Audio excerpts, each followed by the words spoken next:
अखिल नेपाल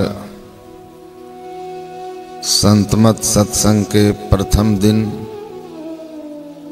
इस पावन वराह क्षेत्र के चतराधाम में आयोजित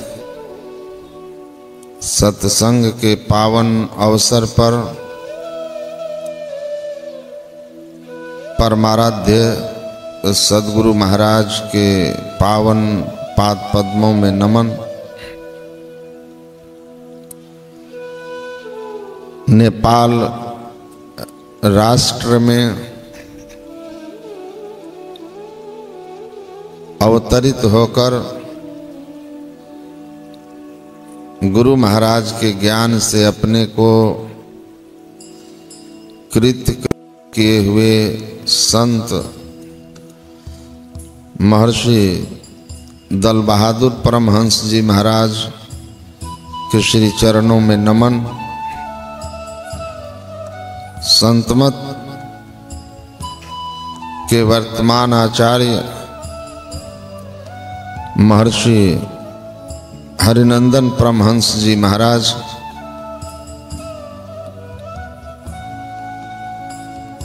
के श्री चरणों में नमन। इस मंच पर विराजमान संतमत के वरिष्ठ एवं आध्यात्मिक और भौतिक विद्या से परिपूर्ण स्वामी श्री निर्मलानंद जी महाराज के श्री चरणों में नमन। वंदनीय साधु समाज, अखिल नेपाल संतमत सत्संग के सभी पदाधिकारी एवं सदस्यगण, इस कार्यक्रम के संचालन कर रहे अखिल नेपाल के माननीय महामंत्री सह मंच संचालक श्री वीरेंद्र शाह जी, सभी सत्संग प्रेमी महानुभावों, धर्मानुरागिनी माताओं एवं धर्मशिला बहनों, बहुत सौभाग्य की बात है कि हम लोग यहाँ ध्यान शिविर का भी आनंद लिए और मुझे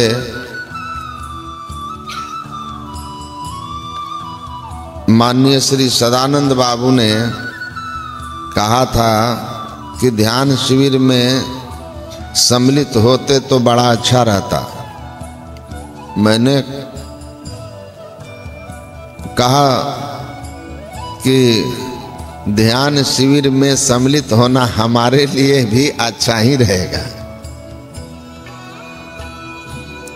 ध्यान तो सबके लिए अच्छा है और यह जो सत्संग का आयोजन है इसीलिए तो है। बाबा देवी साहब ने समझा कर कहा, बाहरी सत्संग उसको कहते हैं जिसमें अंतर सत्संग की प्रेरणा मिलती है। बाहरी सत्संग जो अभी हम बैठकर कर रहे हैं, अंतर सत्संग गुरु महाराज कहते हैं ध्यान अभंगा। जो सत्संग आपको अंतर्मुखी न करता हो, इंद्रियों से आपको ऊपर उठने के लिए प्रेरित न करता हो। गुरु महाराज कहते थे वह कोई और सत्संग होगा, वह संतमत का सत्संग नहीं हो सकता। संतमत के सत्संग में तो सरस्वती की बात है। सरस्वती अर्थात सुषुम्ना, मोक्ष कर द्वारा। तो मोक्ष का द्वार अगर मोक्ष के द्वार को आप हटा करके इस मनुष्य शरीर के संबंध में विचार करेंगे तो फिर आपको यह किसी भी दृष्टि से देवताओं से दुर्लभ हो ही नहीं सकता। देवता के शरीर से विशेष यह माना ही नहीं जा सकता, क्योंकि हम मनुष्य जिस स्थिति में हैं इससे देवता बहुत विशेष स्थिति में है, इसीलिए सूर्य दुर्लभ यह हो ही नहीं सकता। वे प्रकाश मंडल में हैं, उनके मात्र संकल्प से जिस विषय सुख की कामना है वो उनके सामने प्रकट हो जाता है। उनके पास अष्ट सिद्धियां होती है, इसलिए वो जब चाहे जहां चाहे प्रकट हो जाते हैं। ऐसा हम सामान्य मनुष्य में नहीं है,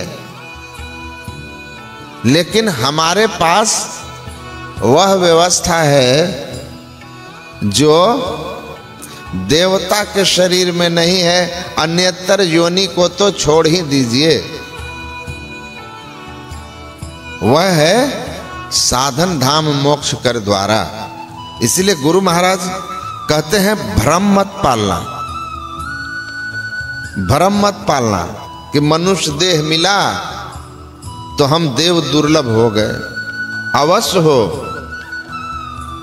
लेकिन देवता से विशेष केवल मनुष्य शरीर पाकर आप नहीं हुए, इसको समझना है। देवता से विशेष हो जाने की जो वस्तु देवता के शरीर में रह कर के प्राप्त नहीं हो सकता, साधन करके इस मनुष्य देह से उसको प्राप्त किया जा सकता है। वह है मोक्ष परम पद। इसीलिए गुरुदेव ने कहा केवल नर ही तन से मुक्ति को पावहु, याते यातन दुर्लभ मुक्ति कमावहु।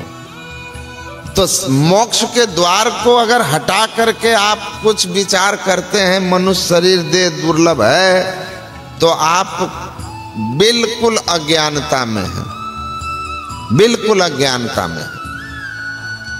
भगवान बुद्ध के शिष्यों में आपस में चर्चा हो रही थी। राजगीर के नरेश आजाद शत्रु, मगध नरेश आजाद शत्रु अधिक भाग्यशाली हैं, क्योंकि उनके पास एक बड़ा साम्राज्य है, उनके पास बहुत सी खनिज संपदा है, कि कौशल नरेश प्रसेनजित अधिक विशेष हैं, क्योंकि उनके पास जंगल है, जंगल में हाथी है, जो हाथी उनकी सेना में अधिक से अधिक होने के कारण उनकी सेना प्रायः विजय को प्राप्त होती है, बलशाली है। और उनके पास खेती वाली जमीन भी अधिक है, इसलिए प्रजा को अन्न और फल की कोई कमी नहीं है। तो उनके शिष्यों में इस बात को लेकर के चर्चा चल रही कि कौन विशेष। कुछ मगध नरेश आजाद शत्रु के पक्ष में थे और कुछ कौशल नरेश प्रसेनजित के पक्ष में थे। और भगवान बुद्ध उन लोगों के आपस के विचारों को सुनकर के, और जब उन लोगों ने कहा भगवान बड़े साम्राज्य और अधिक खनिज संपदा से युक्त मगध का राजा आजाद शत्रु ज्यादा भाग्यशाली हैं, विशेष हैं, कि धन धान फलादि से भरे पड़े साम्राज्य और हाथियों से लैस सेना का स्वामी कौशल नरेश प्रसेनजित अधिक विशेष हैं, अधिक भाग्यशाली हैं। भगवान बुद्ध ने अपने शिष्यों के विचारों को सुना और तब भगवान बुद्ध ने कहा, मानव देह पाकर जो चित्त शुद्धि के लिए आत्मानुसंधान नहीं करता, निर्वाण के लिए यत्न नहीं करता, जिसको हम मोक्ष कहते हैं, निर्वाण के लिए यत्न नहीं करता, वह फिर क्या है और क्या नहीं है इसका कोई अर्थ नहीं होता। भाग्यशाली तो केवल वही है जो निर्वाण की प्राप्ति के लिए, मोक्ष की प्राप्ति के लिए ध्यान कर रहा होता है। तो जो ध्यान कर रहा है, निर्वाण की साधना कर रहा है, केवल और केवल वही भाग्यशाली है। बाकी आप क्या हैं वो उसका कोई अर्थ नहीं होता है। आप भाग्यशाली नहीं हो सकते। इसीलिए बाइबिल में ईसा का एक उपदेश है, वो भी अपने शिष्यों को ही समझाते हैं कि what a man shall be profited if he gain the whole world and lost his own soul. उन्होंने कहा ऐसे आदमी की कोई महिमा नहीं, और ऐसे मनुष्य के उपलब्धियों को, अचीवमेंट्स को, उनके जीवन में कितनी भी व्यवस्थाएं हो, कभी सराहना मत करना। किनका? जो संसार के सुख सुविधा को तो प्राप्त कर लिया, संपूर्ण संसार का साम्राज्य हासिल कर लिया, संपदा हासिल कर ली, लेकिन अपनी आत्मा को नरक की अग्नि में, अधोगति में जाने से बचा न सका। क्योंकि संसार में आप कुछ भी प्राप्त कर लो, एक दिन उसका संग आपसे छूट जाना है। तो कुछ क्षण का जीवन, परमाराध्य गुरुदेव कहते थे, शरीर का जीवन बहुत थोड़े समय के लिए, 150 वर्ष का, और आत्मा का जीवन अनंत है। इस आत्मा का नाश तो नहीं होता, क्योंकि अविनाशी है। ईश्वर अंश जीव अविनाशी, अविनाशी है। नैनंग छिदंत शस्त्राणि नैनंग दहति पाव कहना चैनम कलेदियंते आपो नैनंग शोषति मारुता अजो शाश्वतो। तो यह शाश्वत है, इसका नाश तो नहीं होता, लेकिन गुरु महाराज कहते हैं कि इसका पतन और उत्थान तो होता है। इसलिए छोटे समय के लिए मिले हुए इस मनुष्य तन के अवसर को पहचानो, पहचानो। यही तन कर फल विषय न भाई, इस बात को समझो और समझ करके मोक्ष के द्वार को खोजने का यत्न करो, उसकी साधन करो। नहीं तो विषय भोग में लगे रह गए तो पछताना पड़ेगा। गरुड़ जी महाराज को भगवान विष्णु ने उपदेश देते हुए कहा था, यह जो मनुष्य का शरीर है सबसे श्रेष्ठ शरीर है, देव दुर्लभ शरीर है, लेकिन इस देव दुर्लभ तन को पाकर कौन सा ऐसा कर्म है जो करना है, और नहीं करने पर मनुष्य सबसे बड़ा पापी माना जाएगा। सबसे बड़ा पाप क्या है? हम लोग पढ़ते हैं झूठ, चोरी, नशा, हिंसा, व्यभिचार, ये 5 महापाप। और भगवान विष्णु कहते हैं कि ये 5 महापाप तो हैं ही, साथ ही साथ सोपान भूतम मोक्षस्य मनुष्यम प्राप्त दुर्लभम यस्ता रयते नात्मानम तस्मात् पापः तरोत्रकः अनित्यानि शरीरानि विभवो नैव शाश्वतः नित्यम सन्निहितम मृत्यु कर्तव्यो धर्म संग्रह। भगवान विष्णु ने कहा, सुनो, मनुष्य शरीर जो सोपान भूतम मोक्षस्य, मोक्ष पाने की सीढ़ी है।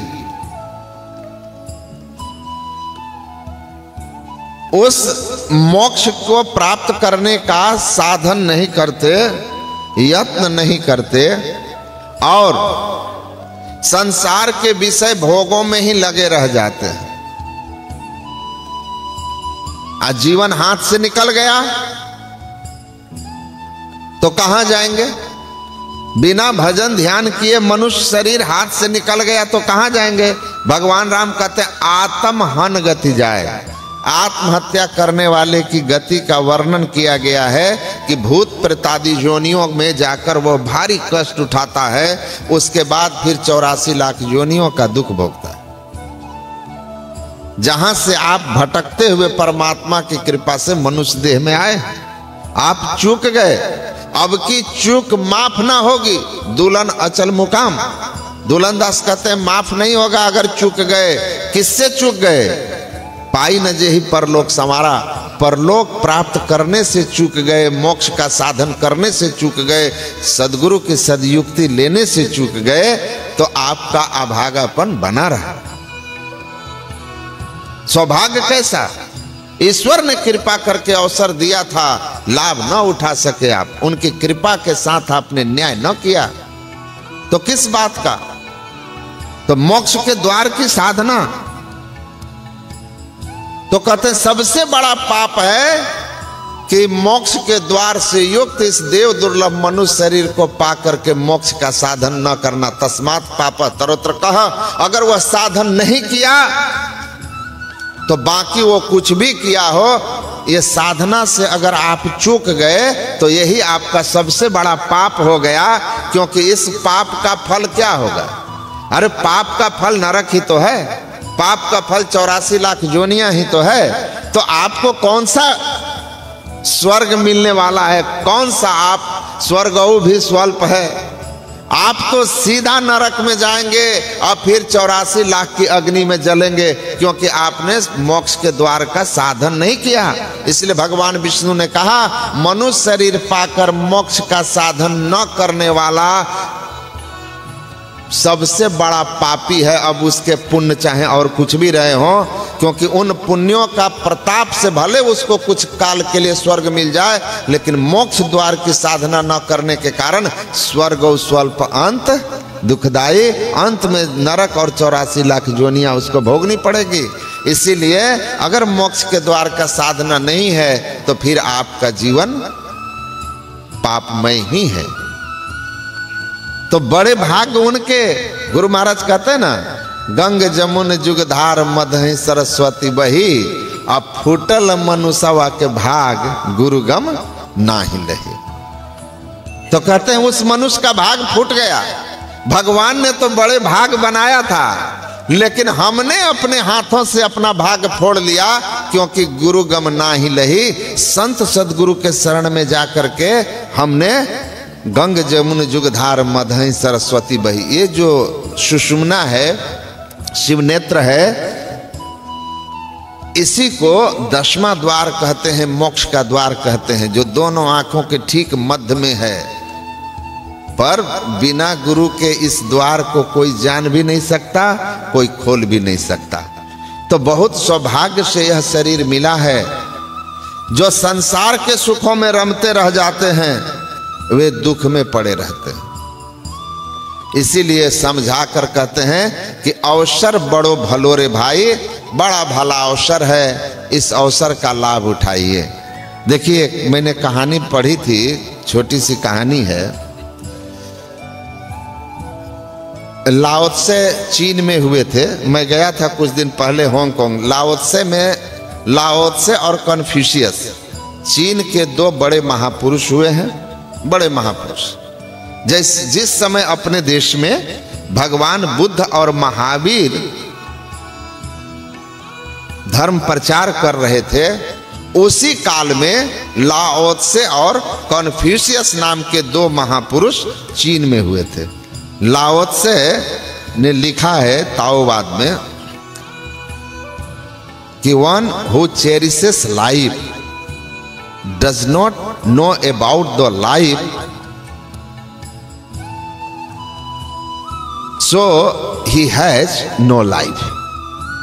मतलब मनुष्य देह पा करके जो इस संसार के भोगों को भोगना अपने जीवन का लक्ष्य बनाता है, साधन धाम मोक्ष कर द्वार संवार परलोक संवारना नहीं, संसार के विषय सुख जिसको भगवान कहते हैं यही तन कर फल विषय न भाई, नर्तन पाई विषय मन दे ही पलटी सुधाते सठ बिसले, ताहि कभौ भल कहीं न कोई गुंजा ग्रही परसमनि कोई।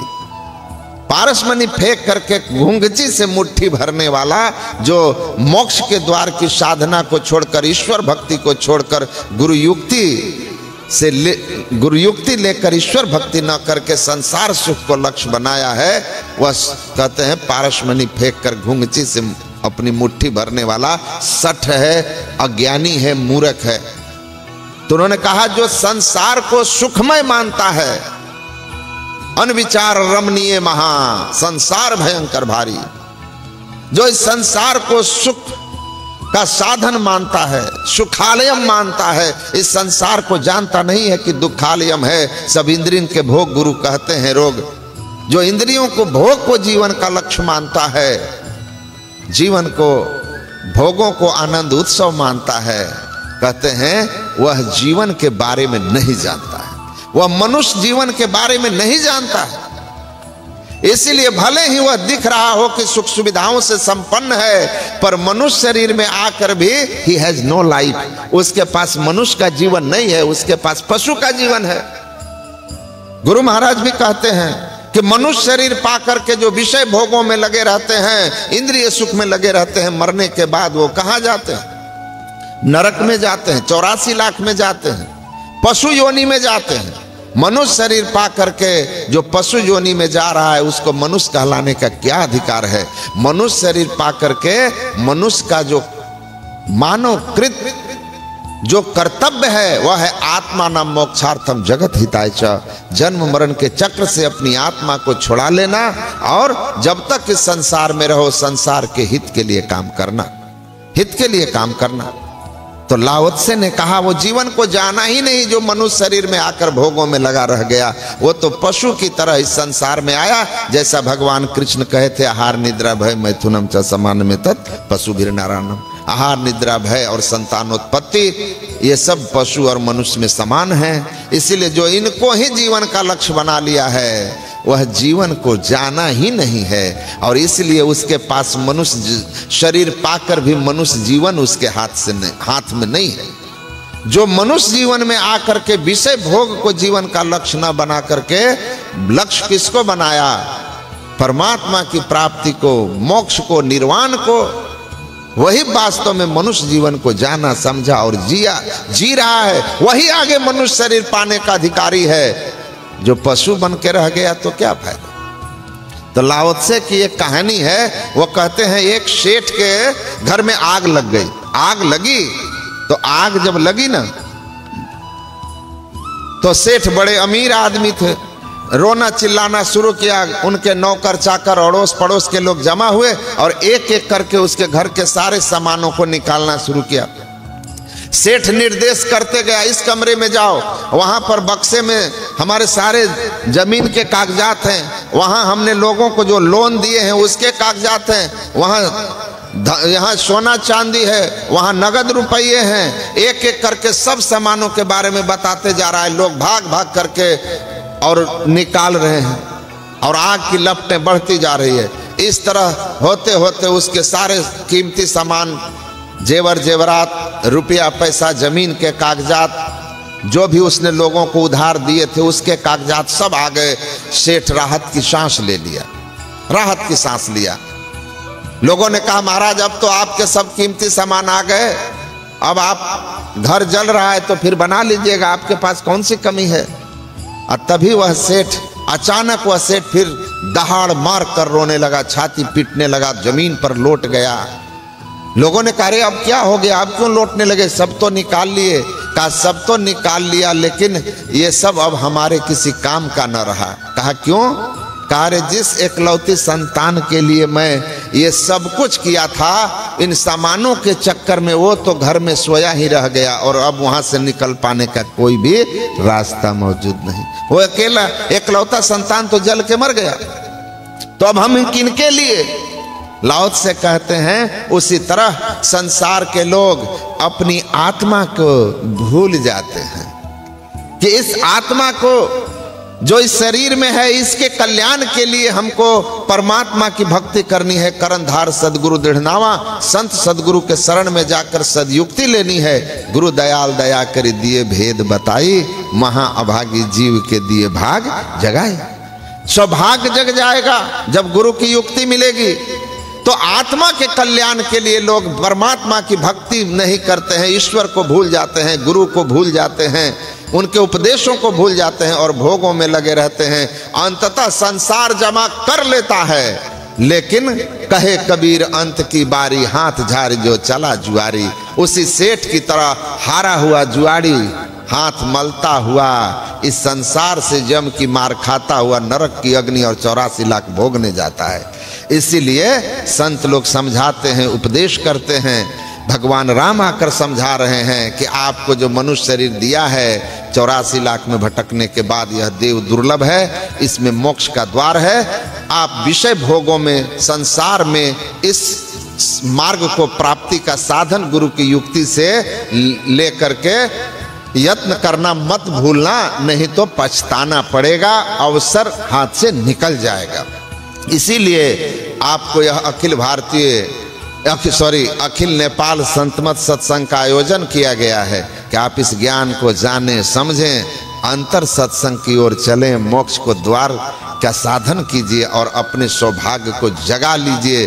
परमात्मा ने कृपा की, सौभाग्य से मनुष्य दे दिया, तो आप अपने ऊपर कृपा करिए। करी सत्संग गुरु खोज करिए, चुनिए गुरु सच्चा। सत्संग कीजिए और सच्चे गुरु को खोज करके 10वें द्वार का भाग भेद जान लीजिए, नहीं तो फूटल मनुष्यवा का भाग आत्महन गति जाए। तो सावधान, इसीलिए सत्संग है। बड़ी मेहनत करके हमारे युवा ऊर्जावान नेपाल के महात्मा स्वामी श्री परशुराम बाबा, ये आपको संतमत भजन सुधा पहली बार नेपाली में उपलब्ध कराए हैं। तो ये बड़ी इनकी मेहनत है और गुरु महाराज की इन पर कृपा भी है। तो आप लोग इनके लिए, हमारी तो दुआ है, गुरु महाराज से प्रार्थना है। सन्यास वस्त्र इनको आचार्य श्री ने दिया था, लेकिन सन्यास की सारी प्रक्रिया हमने पूरी की थी कि गुरु महाराज इनको सामर्थ्यवान बनाए। यह नेपाल के साथ साथ संतमत में अपनी विशेष पहचान बनाए।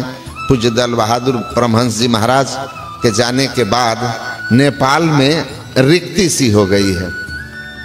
खूब ध्यान भजन कीजिए, खूब गुरु महाराज की सेवा कीजिए, तो गुरु महाराज की कृपा से आप अपना उद्धार कर ही लेंगे और अपने देश का, राष्ट्र का भी नाम करेंगे, संतमत का भी जस कीर्ति करेंगे। तो मैं गुरु महाराज से इनके लिए दुआ प्रार्थना करता हूँ। मैंने थोड़ा सा पढ़ा, इसमें भजन जो है कितना सुरीला और कितना अच्छा है। हिंदी वाले भी लोग ले लेंगे तो उनको समझ में आ जाएगा। तो इसीलिए, क्योंकि गुरु महाराज के ही जो भजन है, उस और भी दूसरों के भजन है, तो अवश्य है। अच्छा, 20 भजन हिंदी के भी हैं और स्तुति प्रार्थना भी है, तो बहुत अच्छा है। आप लोग अवश्य इसको लेकर के पढ़िए और खूब प्यार से गाइए। गुरु महाराज की कृपा, संत वाणियों गाने से चित्त की शुद्धि होती है, इसको एकदम निश्चित रूप से जानिए। तो इतना ही। मलाई दिनो होश भक्ति को दान, सतगुरु हो दाता जीव। बोलिए श्री सतगुरु महाराज की जय। मोहि दे दो भक्ति दान। ठीक है, श्री सतगुरु महाराज की जय।